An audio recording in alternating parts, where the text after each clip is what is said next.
Okie dokie.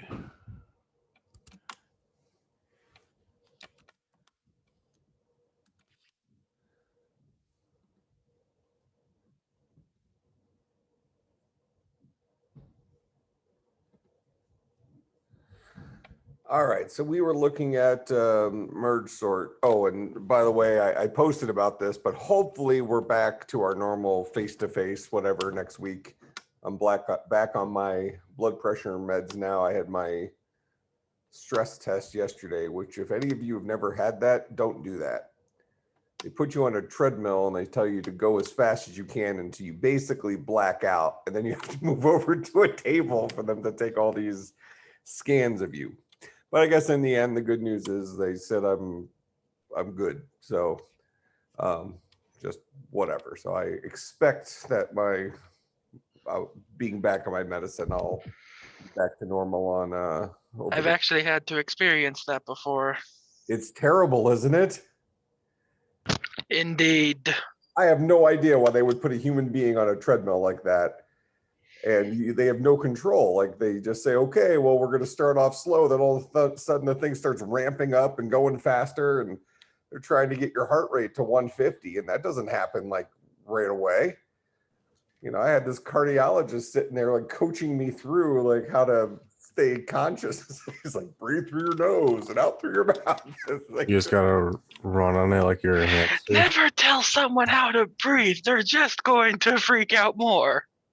You know, the lady who was doing the scanning thing, she, you know, she's telling you, okay, deep breath in and hold. You know, like, are you? I'm like,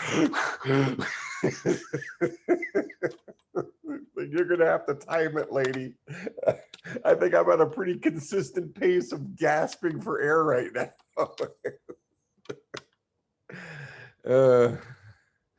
It is true. It was like my personal trainer. I got my exercise for like the next 6 months, I think, with that one trip.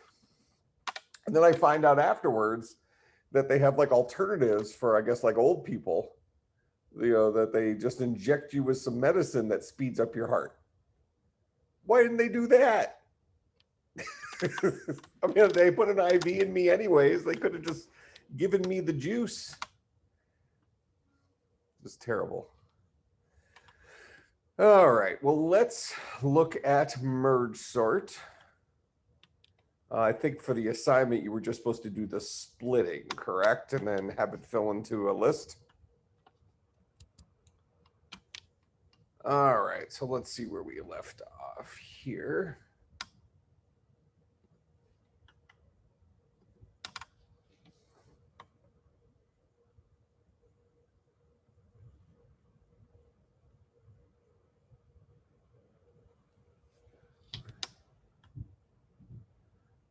Do that launch.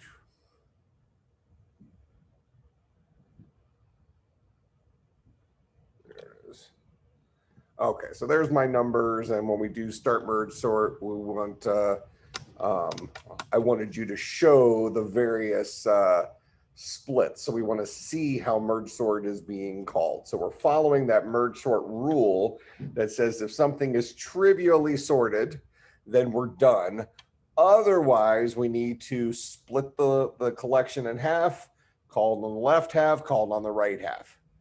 And I think I gave you what the expected output should be. So let's go ahead and write this. And we wrote this function here called build string from part of list that just kind of builds you something that looks like this guy here. So you can kind of conveniently just say, here's my list. This is the part of it that I want to be able to get into a string so I can add it to my array list. Help. All right, so hopefully you leveraged that in doing this. All right, so in our MergeSort right now, we started off with the top level, well, whatever was originally called here on our button pressed right now on MergeSort button clicked. We pass it the entire collection, and we pass it from bucket 0 all the way to the end. So we're calling MergeSort one time initially, passing it the entire list. All right. So we're going to go ahead and get the portion of the list we were interested in here. We're going to add it to this guy, then notify that it was changed. That way it'll update in our list. Then we're going to ask the question. If begin is not equal to end, which in our initial case, let's say it was what we had 9 values or something like that. So 0 to 8, 0 and 8 are not the same value. So in that case, we need to go ahead and figure out the first half, the begin and end for the first half, and the begin and end for the second half. So we'll say int begin 1 is equal to begin. And then we can say int end2 is equal to end. So those two will stay the same. The end of the second half is the same as my original end. And the begin of the first half is equal to my original begin. So now the tricky one here is to get end 1. So the end of the first half. So go back and look at our picture here, and we see something like this, and we say, okay, well, if begin is 0 and end is 7, is this a 1 list? It is not. So I want to split it into a begin 1 of 0 and an end 1 of 3, and a begin 1 of 4, or a begin 2 of 4, and an end 2 of 7. So the real question is how do I get this 3? Well, you might say, well, can't we just take 7 and divide it by 2? Can't you just take end and divide it by 2? So can we say end divided by 2? Well, in this particular case, that would work. 7 divided by 2 truncates as integer division. That would give you the 3. But what if the portion of the list I was looking at was right here? The 4 to 7. So I was looking at begin was 4, end was 7. 7 divided by 2 gives me a 3, which is not the middle of this list. So if I'm looking at this sub list here and I have 4 to 7, I want end 1 to be a 5. How do I get a 5 here? What's the math I would use to get a 5 when my begin is 4 and my end is 7? We're going to say here, no, won't work for right halves.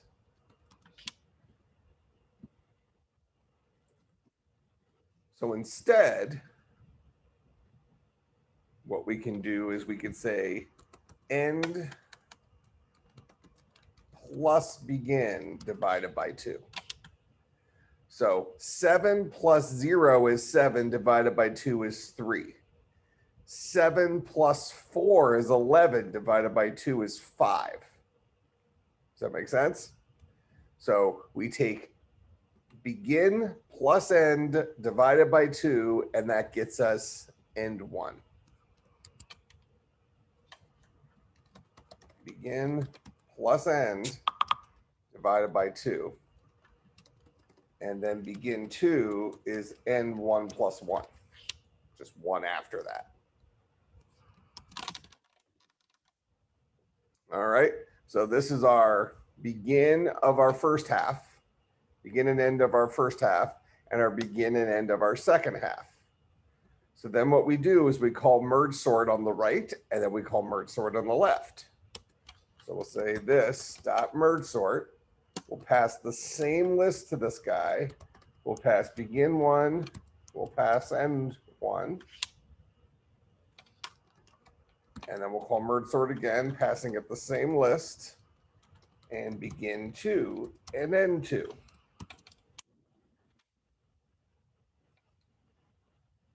So this is going to call the same MergeSort function again, passing it the exact same list, but different values for begin and end.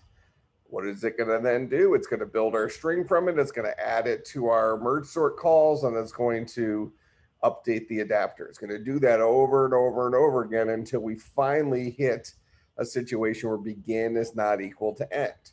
That is, if it's trivially sorted. So now if we run this,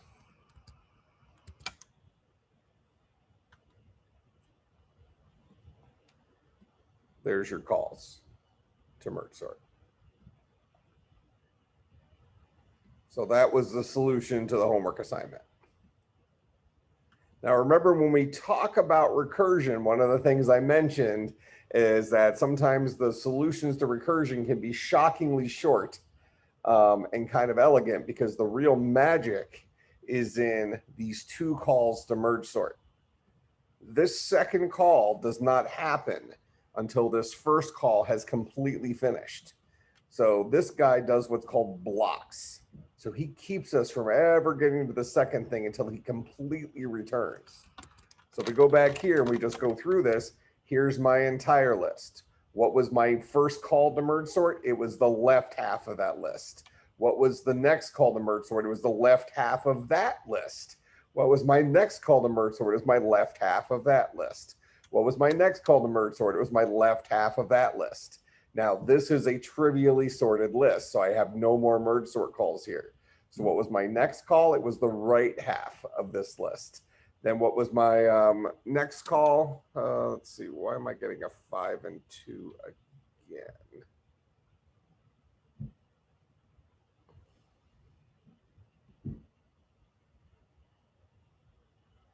Oh, I'm not. I wasn't scrolling. These are my original values. So then what's my next call? It's the right half of this list, which was an 8.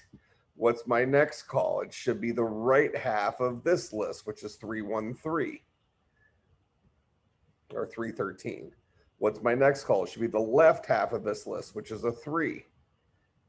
Then the right half of that list, which is a 13. Then the right half of this list, which should be the 5581.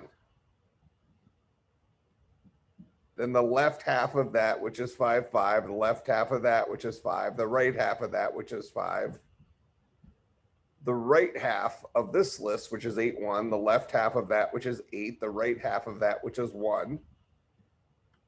And then that's the end of it.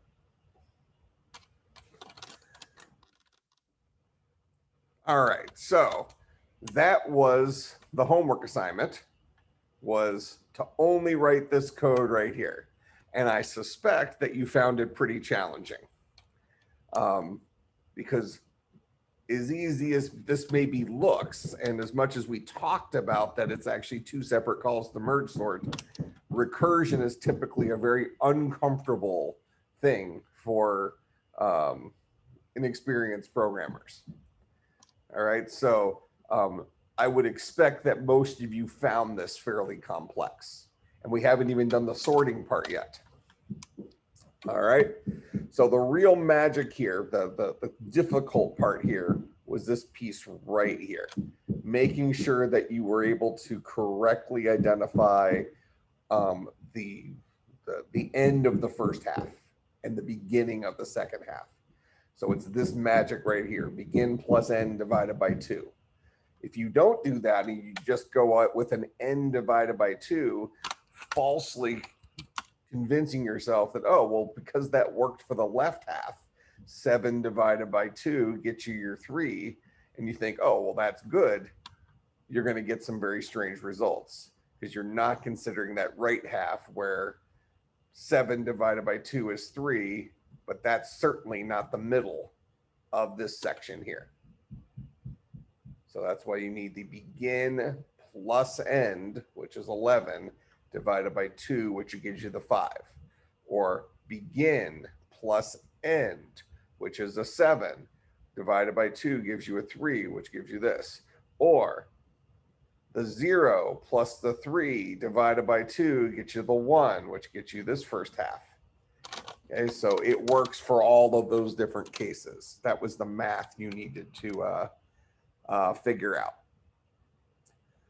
All right, questions about that?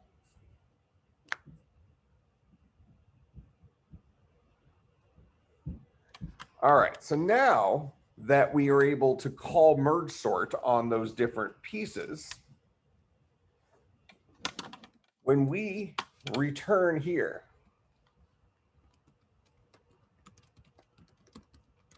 we know that the first half let's say we know that the first and second halves are both sorted. So in the most trivial case,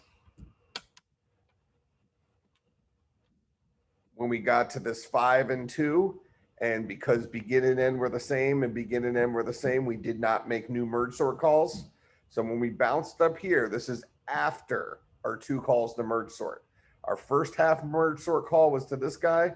The second half merge sort call was to this guy. Both of them immediately returned without calling merge sort again, leaving us a left half, which is sorted, and a right half that is sorted, even though these are trivially sorted. We didn't actually do any magic yet.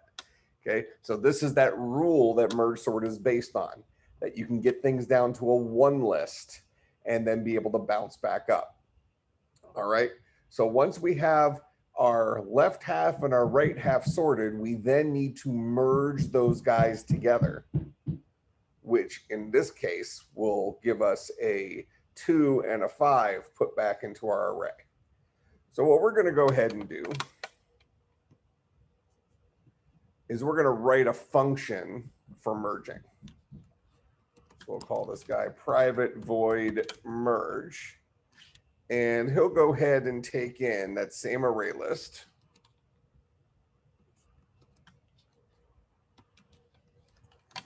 And he's going to take in int begin 1, int end 1, int begin 2, int end 2. So he'll take in the beginning and ending of the left half and the beginning and ending of the right half.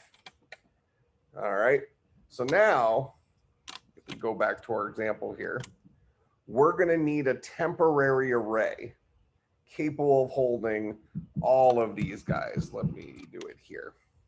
All right. So let's assume that I'm dealing with this little portion of the array. I'm going to need a 2-bucket array. And how do I get a 2-bucket array? Well, I could just say, well, isn't it just end plus 1? So again, we can get a little confused there. Well, it works here, but what about the right half? The right half says, well, end, if I'm looking at this 2 list, end plus 1 is 4. I don't need a 4-bucket array. I need a 2-bucket array. So what is it actually? What's our math for doing this actually? So is it 1 minus 0 plus 1, 3 minus 2 plus 1, 5 minus 4 plus 1, 7 minus 6 plus 1? So is it end minus begin plus 1? Is that the, and actually this would be end 2 minus begin 1 plus 1. That's the number of elements that we need in our temporary array.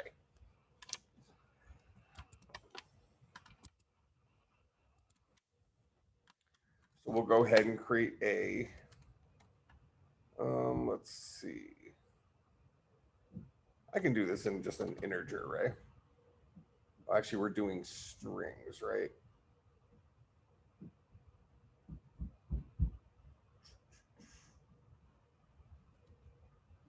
Yeah, this will be okay. So we'll create an array list of strings. You know what? This actually makes it easier, but it doesn't allow me to show you the algorithm very well. So we're going to make it a normal array of integers. So we'll say int array temp is equal to a new int array of what size? Well, we said it's n2 minus begin 1 plus 1. So this will, we'll say, this creates a temp array big enough to hold all the values from begin 1 to end 2. Because we're going to sort them into this guy, and then we're going to copy them back over from begin 1 to end 2 in our list. All right, so if we go back to here and we think about how we're going to actually accomplish this. Let's get rid of that stuff. Think about how we're going to accomplish this. Let's just assume I'm looking at this portion of our array. So I'll go ahead and here's my temp array right here. All right, so this is where I'm going to be recording my winners. Now, I'm going to need to keep track of the beginning of this guy and the beginning of this guy. I have two different list halves that I'm working with, and I need to be able to know where I am on each of those lists so I can determine a winner. I think last time I kind of talked about it as if it's like a race, a foot race or something like that. So we can call this guy maybe pause 1. And then we can have a pause 2. And then maybe we have a couple of arrows where pause 2 points to the beginning, initially points to the beginning of our second half. Pause 1 points to the beginning of our first half. And then what we're going to do is we're going to go through this number of times. Or we can say, while pause 1 is less than, let's see, it would be less than or equal to N1, and pause 2 is less than or equal to N2, then we have some comparison to make. Or we can just say, look, I already figured out the math. I need to do two different comparisons. So I can go through and repeat something this number of times, which I'm going to go ahead and say we're going to do that. So the first time through, what are we going to do? We're going to say, well, since pause 1 points to a real place and pause 2 points to a real place, I'm going to compare the two. Which is less, a 5 or a 2? 2 is the winner, so I'll go ahead and place the 2 here. And since pause 2 was the guy that was declared winner, I'll increment pause 2. Next time through the loop, I'll say, who wins? The value at pause 1 or an illegal position? We know it's illegal because pause 2 is now greater than N2. So this is not a legal runner in this race because we're only dealing with this portion of our array list. All right, so we're going to say who wins between a 5 and illegal. So we'll say a 5. Great. So now we have our data sorted in this temporary array. So the next step then is to copy it back over. Let's go ahead and just write the code that accomplishes what we just did here.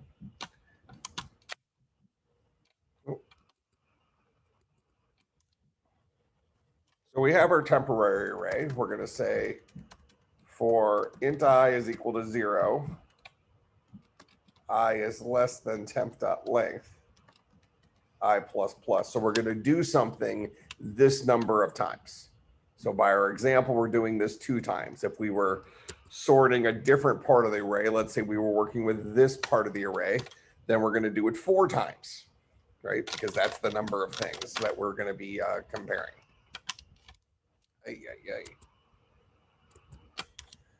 All right, so this is the number of times we're going to do stuff. And then each time through, we want to ask a question.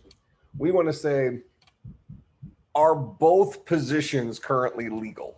So if pause 1 is less than or equal to, oh, I didn't set my pause 1 and pause 2 yet. So I'll say int pause 1 is equal to begin 1. Int pause 2 is equal to begin 2. So we'll start those 2 variables off at the beginning of our 2 halves. So then we'll say if pause 1 is less than or equal to N1 and pause 2 is less than or equal to N2, that means that both of them point to real places. So we want to ask the question, which is smaller? So we'll say that if the list get, and actually so far, no, we're okay so far. So if the list get pause 1 is less than list get pos 2.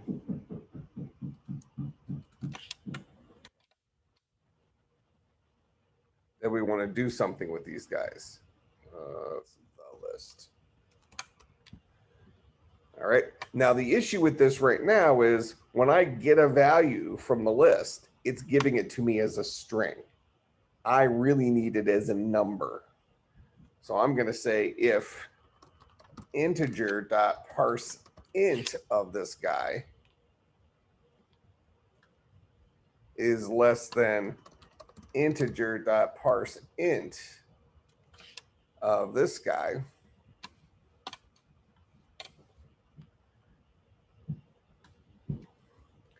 if that's a true statement, we're only in this if statement if pos 1 and pos 2 both point to real places. So if they both point to real places, we'll go ahead and say, well, is the integer version of the element at pos 1 less than the integer version at the element of the element at pos 2? If it is, we're going to go ahead and say temp at bucket I gets the integer version of the element at pos 1, because my temporary array I made as an integer array. I could have chosen to make this a string array if I wanted to, but this gives us some practice in converting back and forth. So we need to make sure we notice that this guy is a collection of strings which are string representations of numbers. But when I go to compare them numerically, I need to convert them back to integers. Now, I can store them however I want. So you could actually probably make a pretty good argument that we should make this a string array. That way you don't have to convert a couple of extra times. But we'll go ahead and do the extra conversions just for good practice, really reminding ourselves that we need to make sure that we flip back and forth between the types that we're actually working with. If I'm doing a numeric comparison between these two values, I need the integer version of these strings. Because this guy knows how to hold ints, I'm going to store there the integer version of that string. But once I copy it back, I go back into my array list, it's going to end up being the string version. All right. So this is what we do if this guy was less than this guy. Else, the other guy was the winner. So we'll set temp at bucket I equal to the integer version of the thing at pos 2. Now, if pos 1 was the winner, we want to increment pos 1. If pos 2 was the winner, we want to increment pos 2. So this is our comparison. I know this feels like it's getting a little long, but none of the things we're asking here are complex, right? We're saying, look, if pos 1 and pos 2 both point to real places on our two lists, compare the values at those two places and store the smaller of the two at temp at bucket I.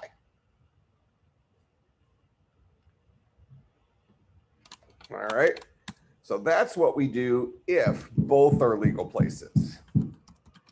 Else if pos 1 is less than or equal to end 1, because we know if we're in any of these else's that at least one of these guys is in a legal position.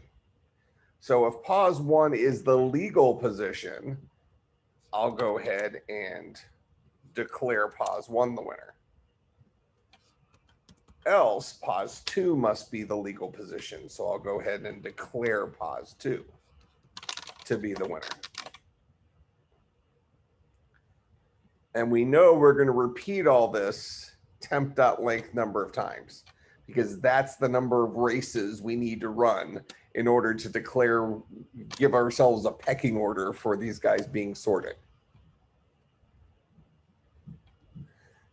Now, once this guy is complete though, so when I'm here, temp now holds our values in order. we need to copy them back into the list between buckets begin 1 and end 2. All right, so we can do this a couple different ways. We're going to need 2 separate variables here for our counter, for our position. We go back and look at the example here. If I'm dealing with this far left piece here, our original collection is bucket 0 and 1, and temp is also bucket 0 and 1. So they seem very compatible. But what if I was dealing with this right furthest thing? Let's just take it to the other extreme. My temporary array still only has 2 elements in it, bucket 0, bucket 1. But the portion of my list shows bucket 6 and 7. So I'm going to replace what I find here into bucket 6 and what I find here into bucket 7. So we're going to need 2 different counters. One that keeps track of where we currently are in the list for overwriting the old value, and then where we currently are in temp.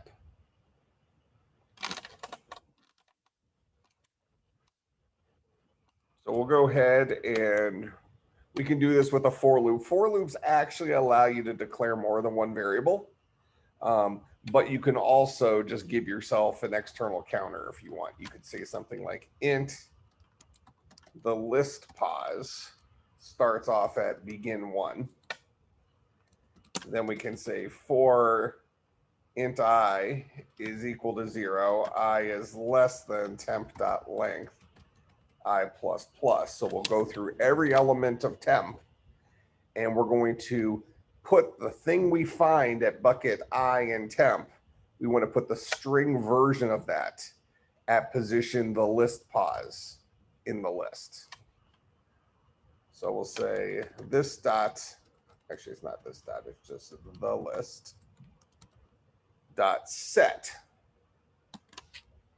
So I'm overwriting the value at a certain index. So this is just how array lists work. So I'm going to overwrite the value at what index? The list pause. And what am I setting it to? I'm setting it equal to the string version of temp at bucket I. All right. So I go through this loop. This will take the integer that lives at temp at bucket I, it'll turn it into a string, and it will overwrite the value that currently lives at the list pause, which started off as begin 1 in the original array.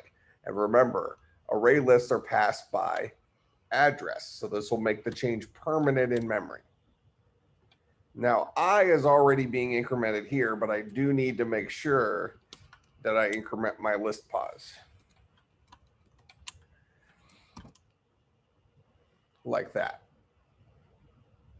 So this is going to go through every bucket of temp and copy those values back into the appropriate portion of the list. And that finishes my merge step. So I know this maybe seems a little long, but think about how simple these questions we're asking up here are. If they're both legal positions, pick a winner and put it into temp. If only one of them is a legal position, he's the winner by default. Put it into temp. If the other guy is the only legal position, pick him as the default. Put it into temp. Then copy temp back over the portion of the array list that we were looking at. All right, and this function is called merge that we just wrote. So if we go back down to MergeSort, after I return from my 2 calls to MergeSort, I know that the left half of my list marked from begin 1 to end 1, and the right half of my list from begin 2 to end 2 are both sorted in and of themselves. Now I need to merge those 2 partially sorted lists together. I'll say this dot merge. I'll pass it my list. I'll pass it begin 1 end 1, begin 2, end 2. So this is the left half of the list I'm merging. This is the right half of the portion of the list I'm merging. This guy will do the magic of creating temp, picking the winners, copying the contents of temp back over the correct portion of our array list, which goes from begin 1 to end 2.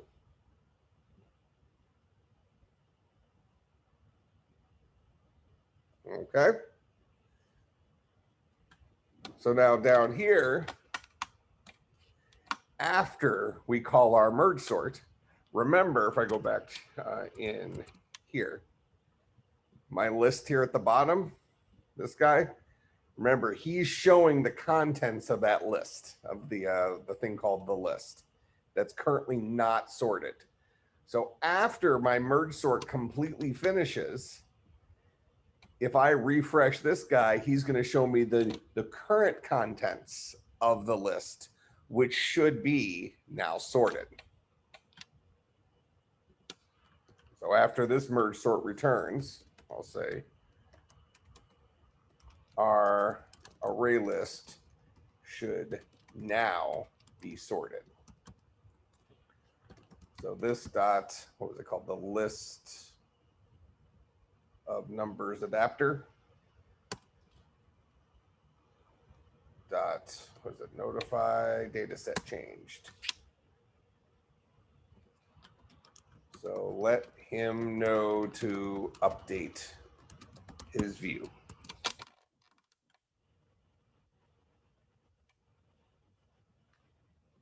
Go ahead and run this again.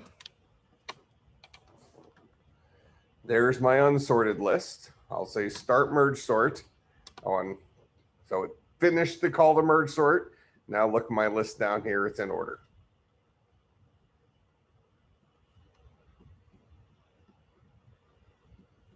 These are all my individual calls to merge sort just for the sake of whatever. And then here is my final result, which is those things in order. And I can call merge sort multiple times now, and it's going to go through that whole same old rigmarole. See, this guy keeps getting longer and longer and longer. So it's still performing that same algorithm, but it just so happens to not change it at all because it's already sorted.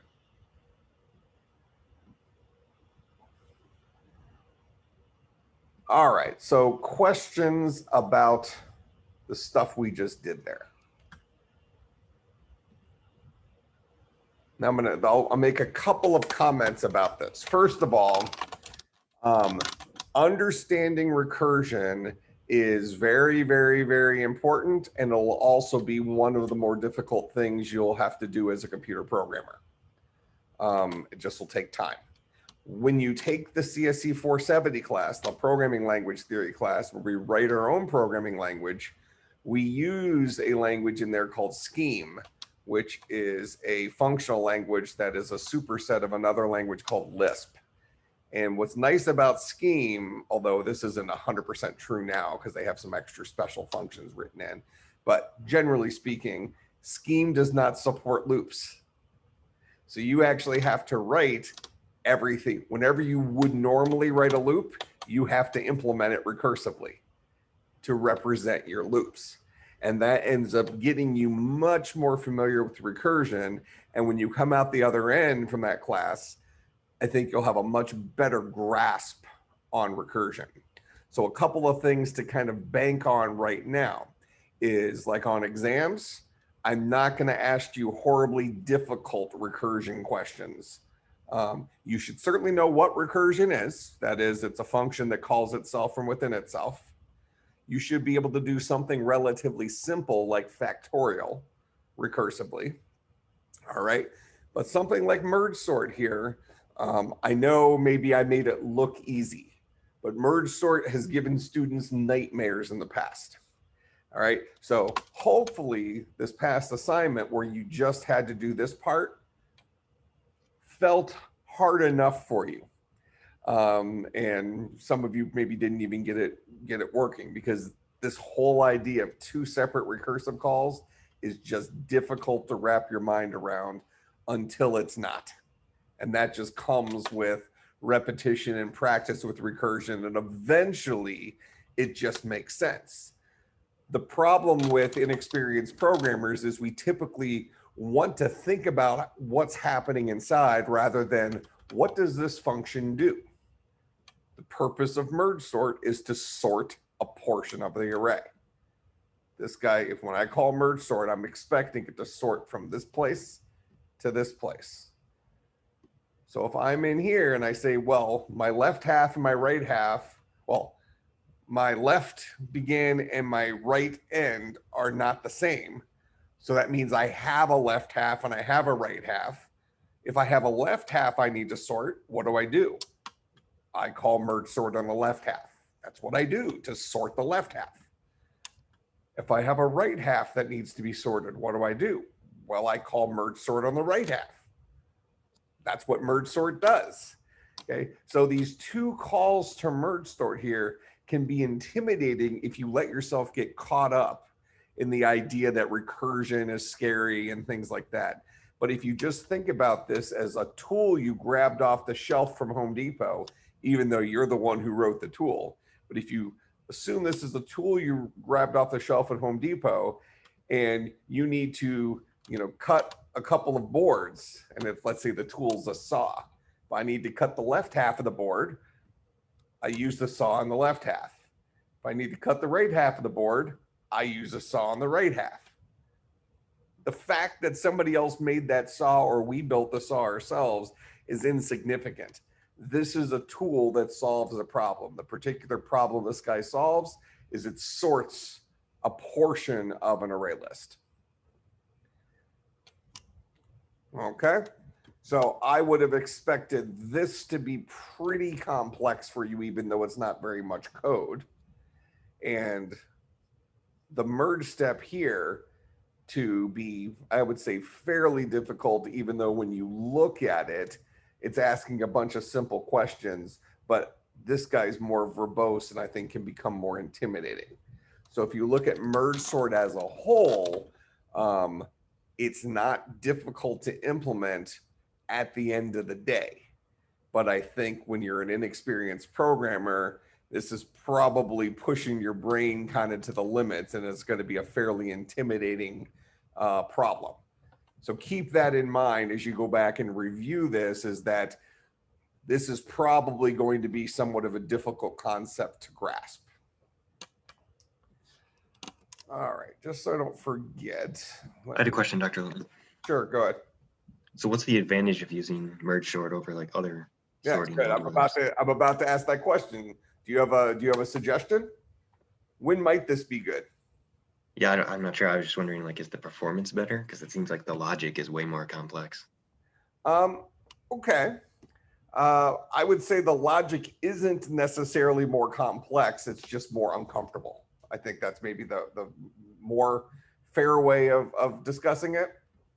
But let's look at it this way. So when is MergeSort good? Something like that is really what you're asking, right?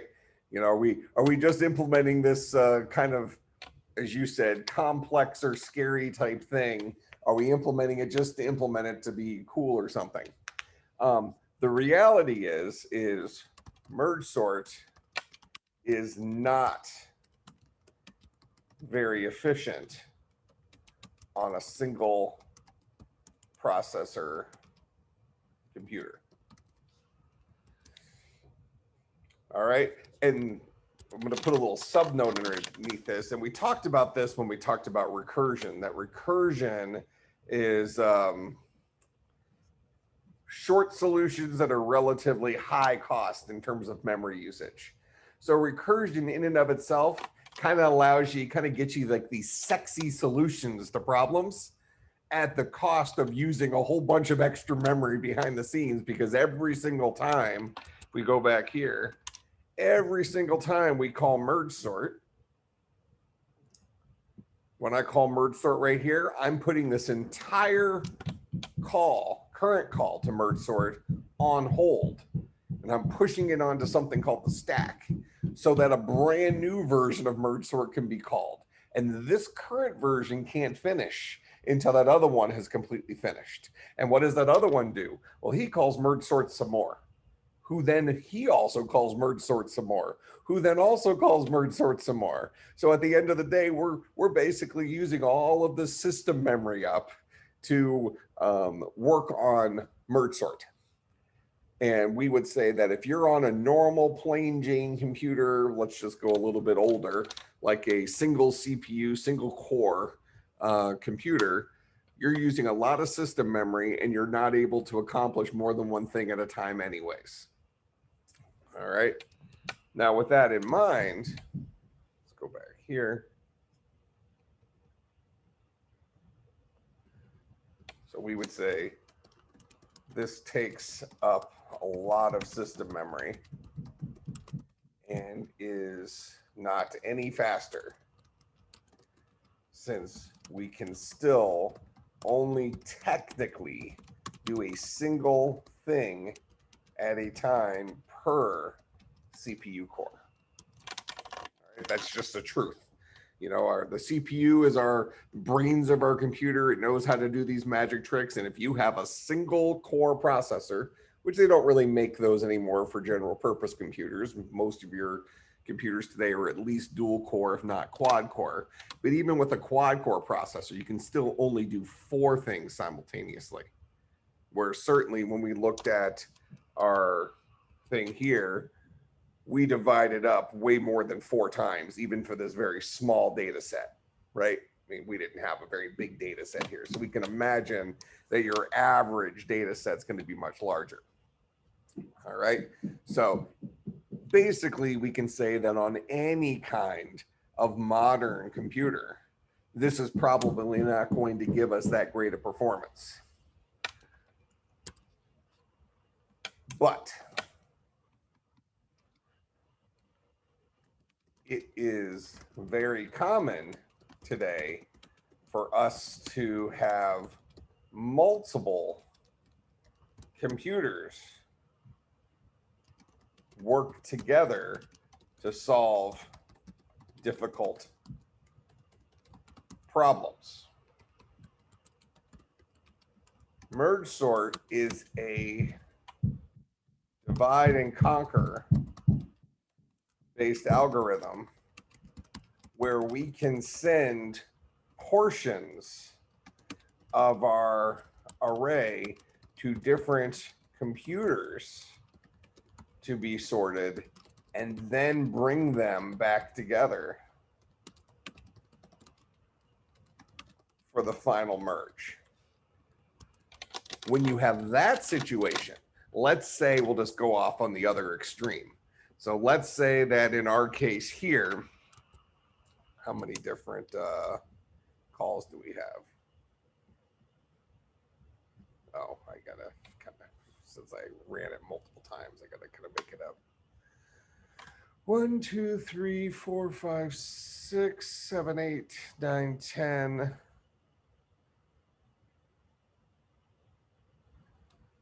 11, 12, 13, 14, 15, 16, 17. 17 calls, let's say. So let's say that I had 17 computers, just randomly, and I was sorting this exact data set. You would be able to sort the data set almost instantaneously because those 17 computers would each take a little chunk of the array and deal with that little chunk of it.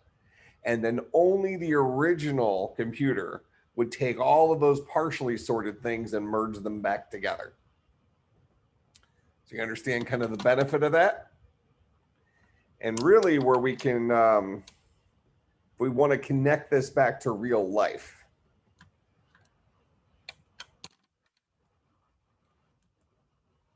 we can say some problems are easily divisible into, we'll call it labor units. So if we're going to give a quick example of this, I know we're basically out of time. So let me just throw the example out there and we can kind of finish it up next time. But I think this drives it home. You know, let's say we have the leaves falling off the trees and I can rake leaves at speed 10. And 5 of you get together and you can rake leaves at speed 8. So you can't rake leaves as fast as I can rake leaves as an individual. But because there's 5 of you, don't you think you're probably going to be able to rake the yard quicker than I can? Even though each one of you individually is slower than me, as a group, you can divide up the portion of the yard that you're raking and get that yard cleaned up much quicker. So let's say raking leaves is faster with more people, even if they are individually slower. All right, that makes some sense. All right, so remember, hackathon is tomorrow starting at 8 a.m. Details are online. You needed to sign up by yesterday afternoon. So if you did not do that, you are not on a team in the hackathon, so you won't be able to participate. And there's an alternative assignment up that is due a week from today. So it doesn't have to be done over the weekend. It's due a week from today. If you are going to the hackathon, what you have to submit for the assignment is just a picture of you at the hackathon, kind of proof you were there. All right. I will see everybody on Monday. I have a question. Sure. I sent an email earlier, well, last night, that I have to work from 1 to 8 tomorrow, and I couldn't have anybody to take